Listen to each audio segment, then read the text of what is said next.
Hello, everybody, and a happy kind of Christmas to you. My name is David Quantick. You may know me from such things as winning an Emmy, being laughed at in the street by tramps, and generally a feeling of dis-ease and discomfort. I'm joined on this episode of The Old Fools by Ian Martin. Oh, is that it? Great, thanks for the introduction. Very fulsome. Yeah, I'm Ian Martin, you sad, fat sack of ballast. But it's my very great pleasure and privilege to reintroduce Sarah Phelps, the human masterpiece, a lighthouse of TV writing. Yeah, I can do this too, Quantick. Thanks. What? Say things? Fuck off. Thanks so much for coming back on our show.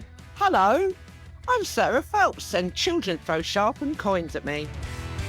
Hello, Sarah. Lovely to see you. Lovely to see you. Anyway, Great. see you next week. That was sincere, wasn't it? That was my sincere voice. Sarah, knowing the answer to this, what's been on your mind this week? Absolutely fuck all. That's Brilliant. what's on my mind this week. Basically, posting times. Do I get a Christmas tree? I'm not feeling it. What do I really want to do? I want to lie on the sofa, clawing ham into my mouth with my crab shaking hands. Oh, what a beautiful image that is. It's beautiful, isn't it? I want porky drool on my chin, and that is what I want for Christmas. I feel both repelled and attracted, like a magnet at the North Pole. But you No. was just said before we were on air, you were saying you were down the gym at fucking 4:30. Yeah, no, or something. listen, this is who I've turned into this year. Mm. This is who I've become. And partly it's because I'm so fucking old. I've got no estrogen in my body. I'm terrified of getting osteoporosis.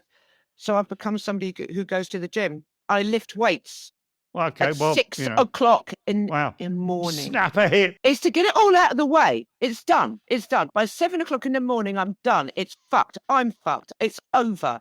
I go home. But the great thing is, at 7 o'clock in the morning, I've already got dressed. I don't have to think about it now. But they're not real clothes, are they? They're gym clothes. They are real clothes. Well, listen, never mind that. I've got my pants and my socks and my bra on, and that's really all that matters. That the foundations, David, The foundations. the basic principles of decency. That's great. The underlay. I am underpinned. I am a crumbling London house just disappearing into the soil. And one day, an unscrupulous landlord is going to come in with a fake demolition order, have you pulled down, but you'll be reconstructed because the neighbours love you so much, brick by brick. It's fine. They've been up, they're going down. I'm going to be a lovely kind of underground garage. I'm a bit lost now, to be honest. Merry Christmas! Ian this week, by the way, is reduced to making stupid mouth noises like Mr. Punch on crack. It's just honestly the worst 10 quid I ever spent. I thought, What have you spent? You've spent worse 10 quid. You spent Stay 10 with quid it. on a fucking kazoo. just stay with it. It's the sort of thing you get in a cracker. You spent 10 quid on it. They had a big picture of it. It looked massive. It looked like a massive megaphone. For those of you still listening, Is this like when somebody thinks they're going to get a sofa for Yeah. $3.99 and it Yeah, turns and out it's to a be something? Sylvanian family sofa. It's a Sylvanian. Yeah, You've Yeah. got a Sylvanian family's megaphone. I have. in the olden days of like Whizzer and Chips and Ali Sloper's Half Holiday, Ian would turn to the back and he's the one who would buy x-ray specs in the belief that he could look at knockers without anybody knowing. All right. Ladies' It's not, bums. I thought we weren't going to talk about that. I'm afraid. We very much are. So, Quant, did you do anything interesting last night? Yeah, I went to see Paul McCartney. You asshole. You fucking asshole. It was And great. Ringo. Ringo was there. Yeah. Ringo came on. It was great. They're all so little. Ringo is like a foot tall now. He was wearing all black with a lot of black hair for someone his age. Then they also brought on Ronnie Wood, who basically looks like someone boiled Keith Richard in a jar.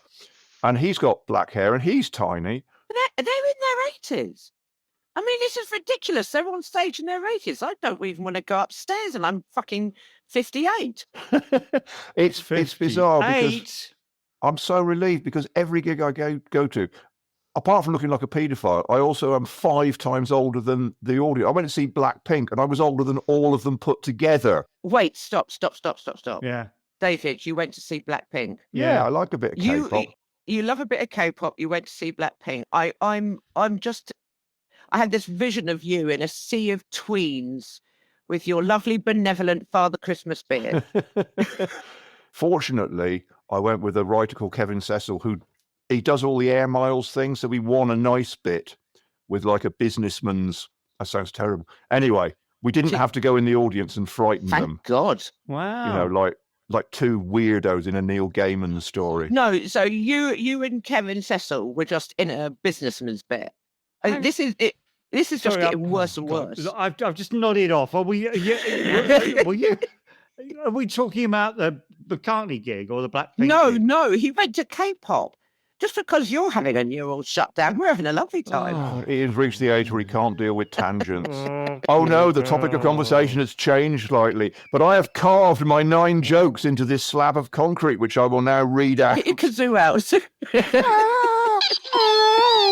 All right, I'll return to Paul McCartney. The best, I mean, it was brilliant. There's no point listing the songs because everyone always goes, oh, what ones didn't you do? You should have done this. I was told by Rob Brydon once, first name drop of the event, that he went to see McCartney and met him afterwards and said to McCartney something like, oh, you know, I could have compiled a set list for you of all the songs you didn't do. And McCartney just said, you and everybody else. Yeah. Everybody thinks they're the first person to go, you know what, if you'd opened with Temporary Secretary, gone into With a Little Lark. And he's like, fuck off, I'm doing Hard Day's Night. Now go fuck yourself. I wrote Sergeant Pepper, you twat. And it was a fair point. It was lots of fun. Sound much like the Paul McCartney we know and love. It does. It was a good impression, actually. I didn't do the voice. Somebody brilliantly made a short compilation of Paul McCartney interviews through the ages from the 60s to now. And they discovered, which has never been mentioned, that when he doesn't like the question, he runs his 2 fingers like this up the side of his face. He's going, that's a really good question, actually. We're big fans. And even now he's sort of this. It's quite a brilliant technique because Americans, of course, don't understand that 2 fingers is the right thing to do. Also, I didn't know he came from Wolverhampton. That was a Liverpool accent, and it was frighteningly accurate. Was it though? No, it was shit. Great. Anyway, this is the last Old Fools of the year, and things are going to change next year because Tortoise Media are taking us over. Oh, that's very sad. But I thought Have you not heard? Well, I did go on the picket line, and Billy Bragg came and sang, so I assumed that we'd won. We'd beaten the man. We're going on strike, Quant. We're going on strike. And I've asked Billy Bragg to come down to our little 2-person miserablists picket line and to sing you a Woody Guthrie song. This is a very sad moment. Got to do a song. It's all about the miners in Peru in 1945. It's called Chile. Yeah, waters run red. Like, do you know what? The most boring thing about the 1980s, it wasn't Ultravox. It was that every time Billy Bragg did a benefit, he would do this unaccompanied song called Chile, Your Waters Run Red, like Soweto, which some bastard had written. And it went on for years. There were actually Chileans in the audience going, we're really sorry about this. The blood, the actual concept of blood apologized, but he wouldn't stop. So anyway, I wanted to say something finally about the Paul McCartney gig, which was the Dame Parade, that me and my friend Mike were sat in the row.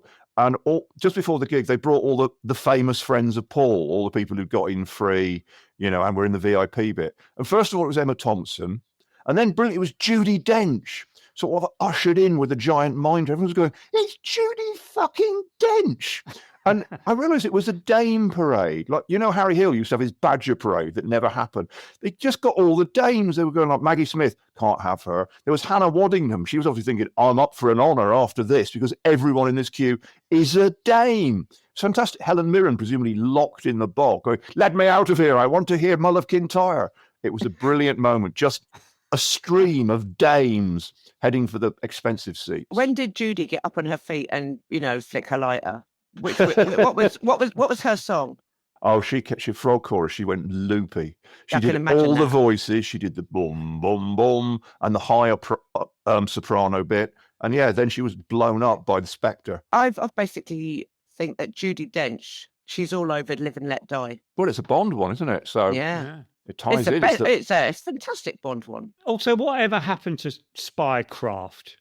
Talking of James Bond, I mean, we just finished watching Black Doves, or Black Ducks as we call it, because my wife couldn't remember what kind of bird it was. And it's so much more fun than Day of the Jackal. Oh God! Oh! I've got lots to say. I really love black doves. I love black doves. But I was trying to watch Day of the Jackal and think, I don't give a flying fuck at a rolling donut about any of you. Oh, look, here's a bit where we're supposed to think, oh, this person has depth because they've got a family. They're not, I don't know. I just couldn't get it. No, he didn't have a family. Frederick Forsyth didn't give him a fucking family, did he? Because he was... No, he was just a murderous bastard. But you've just got to fill 10 hours of TV. Backstory. But I tell you what, those two heroes, and indeed Ripley, have completely inverted this spycraft thing. In the 20th century, spies' great thing was to disappear into a crowd, so you'd never find them. They'd be like, "Where's Wally?" But nobody fucking knows because he's gone. He's gone. Now they just make the crowd disappear. So it's 10 o'clock at night. Someone's walking down the steps of the South Bank by themselves. There's no one else around. Oh, someone's trotting across Rome on a Saturday night, alone, in this ocean of emptiness. It's a brilliant trick. I watched a bit of Black Doves, and apart from doing the disconnect of watching it with my eyes shut and imagining that it was Paddington saying things like, ever since we had sex from behind, I've wanted to be an assassin, which is a very Paddington thing to say. Why he wasn't Arlie, was he? He didn't say it in an Austrian voice. Austrian Paddington. It'd be great if he dubbed it sort of like, Mr. Brown, I'm going to Peru now. I know I have just rogered you up the arsehole. Anyway. Oh, God, I think I popped a rib. So my thing about the visibility spot, I don't understand the show because I had to go to the toilet. Which show? Sorry, Black Ducks. Oh, Black Ducks.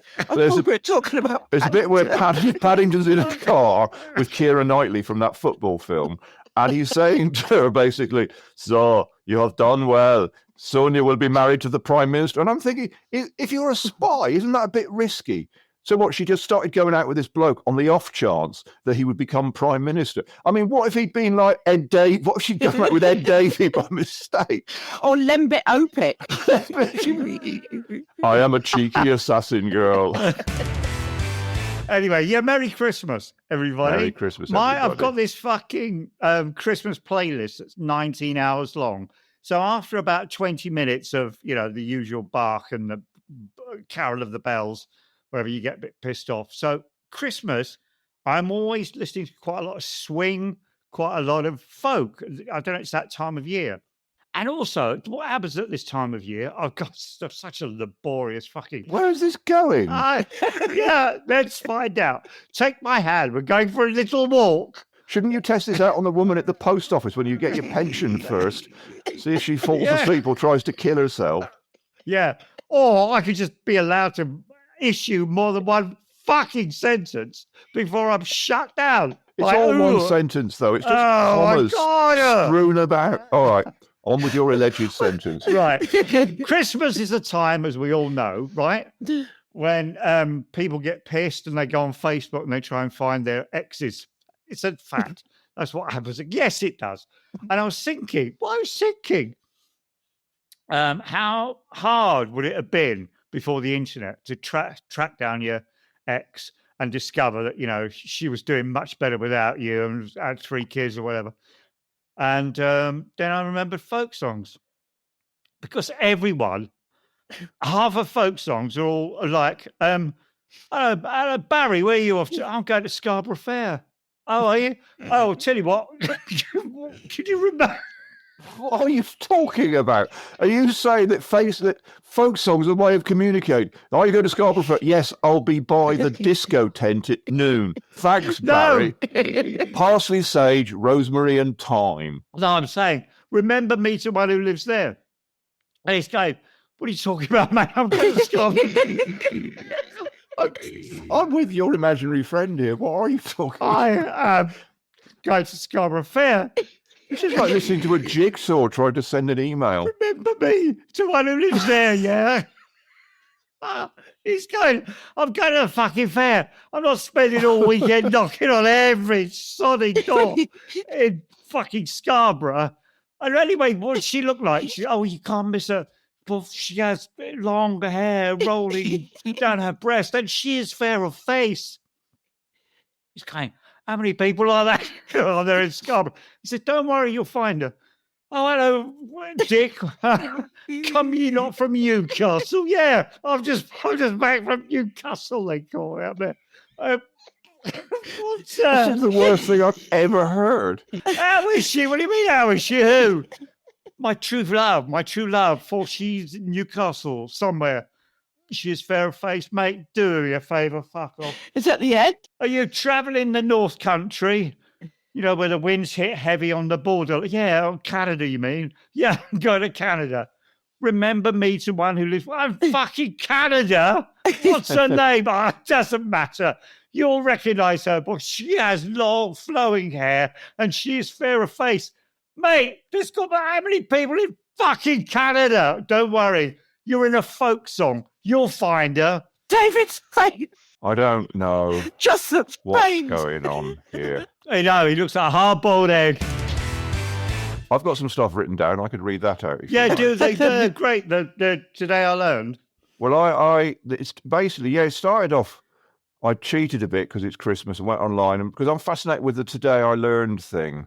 I mean, my example, which is rather poor, is that I suddenly realised that thing called the Huffington Post, which I don't really know what it is, but it's on the internet, and it's somebody, Andrea Huffington or something, but it's also a pun on the Washington Post, and then suddenly it was like, oh my God, the Washington, and I was looking at Today I Learned, Zid, and the one that really angered me was someone said, you know, Larry Grayson, the 70s comedian, his catchphrase was shut that door, and apparently that's a reference to a piece of gay code because apparently if you're committing an act of indecency between two men, if the door is shut, the police are legally forbidden from coming in. It's like, A, no, they're fucking not. And B, this obsessive urge of people, again, to think there's a secret that is being kept from them. And there are secret codes, and it's like, no, it's just funny. And there are some people going like, yeah, Larry Gracie had a friend called Everard. That's a joke as well. It's yes, I understand it's a pun, but it might not. Everything's, it's like, oh, fucking hell, where's me washboard? Oh, that's nice, Maxie. Fuck off. And this sent me down the rabbit hole, and I won't read them all out. But the other one is what I call cacronyms. It's the folk belief that things are acronyms, like posh. Well, that's actually from the days of the old P&O line. You know, when basically if you had a lot of money, you go be poor outward, outbound, starboard, homewards, POSH. And I thought a few people added those. Somebody said, not on normal courtyard exercise. That's nonce. It's like, no. The worst one, as Alan Lear, other people have pointed out, is the word news. As somebody said, yeah, that probably comes from new things. But no, it means notable events, weather and sport. And also north, east, west, south. It's this horrific desire to find meaning where there is none. And it all builds up into conspiracy theories and Elon Musk and lies. And anyway, it vexes me. Were you going to read some out then, or what? Or Well, I read some out, but I sort of spread out into other areas, which I'm sure beliefs. Somebody claimed to be called Roxy Hart said, I genuinely believe that a twat was a pregnant fish. And this is quite common because I was told when I was a kid, it's pregnant goldfish. A twat is the actual dictionary name for a pregnant goldfish. No, it's a pillar. I have never, ever heard that. This is a whole new thing to me. Yes, producer Steve just said Pratt. I don't know if he's referring to us or to my favourite, Mary Marshall. I thought the Watford Gap was a metaphor. For what? She said, I thought it was like the generation gap. The Watford Gap? But the best one of all, Fancy Mark, Mr. Mark, said, I was convinced, based purely on his hairstyle, that Phil Oakey of the Human League was half man, half woman. And the hair part, because you remember he had long hair on one side short. The hair parting was an imaginary dotted line down his body, and the sexes were different. And it's like, I like the idea you've made that leap. Yeah. I can remember, though, that being speculated a lot about when we were teenagers in the early 80s. What? There were conversations about this. People would speculate about, because it was the long hair right down the centre of the face and makeup and everybody, well, not everybody, just as for the fucking idiots that I went to school with, would be like, what does this signify? What does this mean? But how does that work? If it's a line down the middle, the bloke's got one bollock and half a penis. And half an ovary. or one ovary. I mean, there's no sense to it, but it No, was there is just no. Let's just be clear on that. This being the 21st There's century, no sense. there's no sense in it. The big one when about 1973 at my school was that Terry Jacks, the singer of Seasons in the Sun, which is a song about dying, was in fact dying, but had just had enough time to rush into the studio and slightly tactlessly for himself record a song about dying. And it wasn't true, but we had no means of checking. Finally, this is on my list. My favourite thing is lies. I'm fascinated by the whole "my dad's a test pilot" thing. There was always a kid at school whose dad wasn't there because, he had a job that took him away. It was all rather sad. And a few people, Andy Dickinson said, I believe my dad. My mate at school said his dad was a chief test pilot on Concorde. But this illusion was only shattered by the fact that the same dad, the Concorde pilot, would come around with a Littlewoods form for the pools in the evening. When he'd parked Concorde, he'd nip out. Kid at my school claims his dad held the rights to Save Your Love by Rene and Renata. Oh And I my like that twist. God, Yeah, I mean, of all the things to hold the rights to. I would be overwhelmed with that. That is incredible. My friend Stuart McConey, his parents ran a theatrical boarding house, Stuart McConey, the DJ. And one night, he said, one of their guests came in, half cut, and said, have a fucking drink with me, lad, I'm number one. And it was Rene from Rene and Renata. He was a club act who, had got lucky. Two more. Kid at my school, Chris Maron, claimed his dad wrote Jump by Van Halen. Three more, sorry. My wife, Jenna, said a girl at her school claimed she was pen friends with early 90s teen actor Corey Haim. Wow. I mean, that's possible. But do you know that is possible? That is possible. Faintly. I had a teacher at school called Griff Thomas who was theatrical in many senses. And he was always going on about, he'd met the Beatles. And he used to say that he knew Robert Lindsay from Citizen Smith, as it then was. And we just were like, oh, yeah, Griff. Until one day, walking through Exmouth, we met Griff with Robert Lindsay. Well, that told you. Yeah, wow. Didn't see that coming. So basically, the lad you went to school with, his dad was a test pilot Exactly. and ran the Littlewood Cattlewood. And my last one, I'm so sorry there's so many, but Ian will know what it's like to read out a long list. Sad Ken says, a kid at school claimed his dad invented air miles. Nice. And I like that. Yeah, I like that. So cranking it up now. What beliefs have you got, guys, that are untenable? I thoroughly believe, for reasons that have been proven to me over and over again, that if something mechanical breaks, if you leave it for a long amount of time, it'll mend itself. So my first car was a really broken Mini Clubman. Honestly, the gear stick would fall out and all sorts of shit. And once I thought it was like, right, it's had it. And I had to park it by the side of the road, walk miles. It's like, when you're going to pick up the car, can't be fucking bothered, fuck the car. Went back to it after 2 weeks, it started straight away. Well, oh my God. Well, you've proved it. I proved it. No, but this is the second time. During lockdown, there was something wrong with my dishwasher. So I got this Mr. Muscle drain cleaner, poured it into the fucking drain of the dishwasher. And all these lights started going off. I'm not surprised you were killing it. It was fighting to survive. I basically looked it up. I looked up the manual, which obviously I looked up afterwards, not before, and it said, do not pour corrosive stuff into this. And I was like, oh fuck, this is corrosive. And it was so overwhelming that I just shut it and turned my back on it and ignored it for about a month. Went back to it, mended. Well, And draining. But when you have your dinner, are you not going, this tastes a bit drain cleanery? Well, no, it's broken again, so I... Oh, okay. I think But it's something different that's broken. I'm really impressed because most people hit things when they don't work. I hit them, but basically I found that if really studied indifference will do something. I always believe that when you lose something, you will find the last thing you lost. There's a queue and you're always one behind. So if you've lost your keys, 2 days later, when you're looking for your shoes, you'll find your keys. But I once lost a great big slab of Parmesan between the shop and my house, and I've never found it. Never found it. Is it in the car?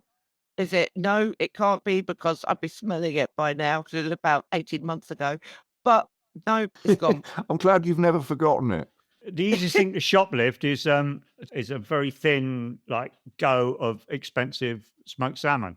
I did it by mistake once. It got stuck in the trolley, and I wheeled the trolley through, got everything in it. I thought, well, I could do it again. And honestly, I shoplifted smoked salmon for about 2 years. I used to shoplift a lot when I was younger. It was so easy to steal lip glosses. So you just sort of look at them in your hand, shoot them up your sleeve, hold them in your armpit, and walk out. I had lip glosses. I never paid for sweets till I was 10. I had a friend who worked in a popular chain of record stores who've now gone bust, like all of them. I remember her last day because I was queuing up to steal a record. She would just pretend to put them in the till, and I had to queue up to steal the best of the doors because there were so many of her friends doing the same thing. So we basically emptied the shop. It was lovely. And then it went Brilliant. bust. I know. It's like everyone missing Woolworths, but, forgetting that they basically robbed it blind. Yeah, it's true. Anyway, what's the weirdest thing? You get these emails saying, hey, don't forget your Christmas bin liners, or have you ordered your Christmas vitamins? All that shit. I thought, what if I type in OnlyFans Christmas? I actually did this, OnlyFans Christmas. And what a bleak set of search results I got, ladies and gentlemen. There's someone called Dick Ratings who's very popular. There's a cartoon. Wait, stop. Is this a joke or a real name? Because it could be either. Yeah, but it's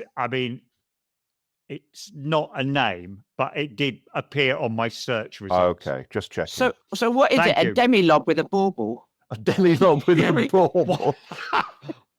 That sounds like a lyric from my favourite things. A penis is better than a penis. Phil Oakey steps in. Did somebody call?